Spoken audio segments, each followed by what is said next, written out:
saya baik Bu. Oke, baik. Pada kesempatan ini kemarin Bapak sudah menyampaikan bahwa kita akan melakukan observasi ya, Pak, ya. Namun sebelum itu ada beberapa hal yang perlu saya tanyakan kepada Bapak selaku observer Bapak. Adapun hal-hal pertama, yang pertama nanti Bapak masuk di kelas berapa ini? 10E. 10E, oke. Di jam pelajaran yang keberapa Pak? Pertama dan kedua Ibu.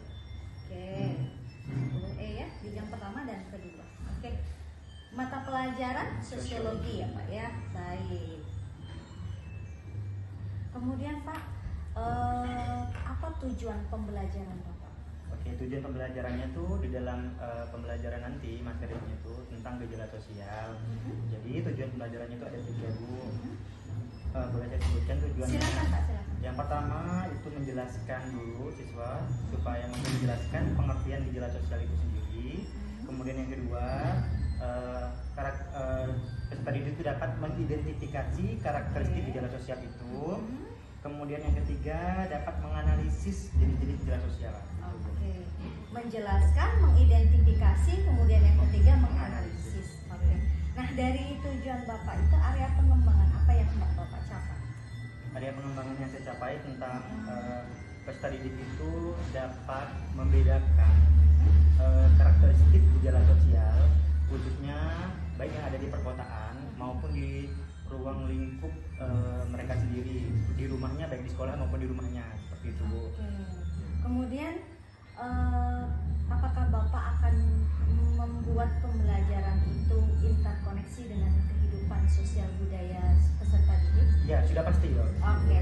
Kemudian strategi yang dipersiapkan apa? Nah, strategi yang saya gunakan di dalam pembelajaran nanti gejala sosial yaitu pastinya menerapkan pembelajaran berdiferensiasi tentunya ya. Diferensiasi, Ya, oke. diferensiasi, baik itu konten maupun proses dan produknya seperti itu. Nah, rencananya saya nanti itu akan melakukan menggunakan model discovery learning. Discovery. Iya, yang dimana nanti saya akan menampilkan stimulus pada peserta didik itu berupa video. Saya sudah mencari videonya yaitu berupa fenomena atau gejala sosial yang ada di perkotaan.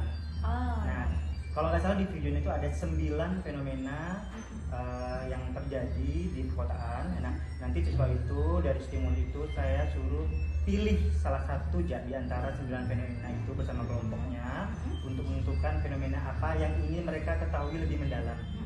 Seperti itu Ibu, nanti bersama kelompoknya. Oke, kemudian ada tidak hal-hal khusus yang akan dilakukan baik secara teknik, baik secara metode dan media yang akan Bapak terapkan di kelas? Oke, kalau secara metode mungkin saya padu-padukan dengan tadi discovery dengan alur Merdeka Belajar. Merdeka Belajar, oke. Gitu. Supaya terkonsep dan rapi gitu. Dan perlu saya pelajari juga karena biasanya di dalam menerapkan pembelajaran terutama di kegiatan inti saya sendiri perlu belajar untuk memanage waktunya gitu. Karena kan berdasarkan pengalaman yang sebelum-sebelumnya biasanya dalam susah sekali guru ini terutama saya pribadi untuk mengontrol dari manajemen waktunya. Dan yang saya harapkan nanti saya bisa mengatur manajemen waktunya dengan tepat, bisa semuanya presentasi seperti itu. Karena kan ini kan 2 JP ya, jadi saya harapkan di 2 JP itu sudah selesai semua gitu.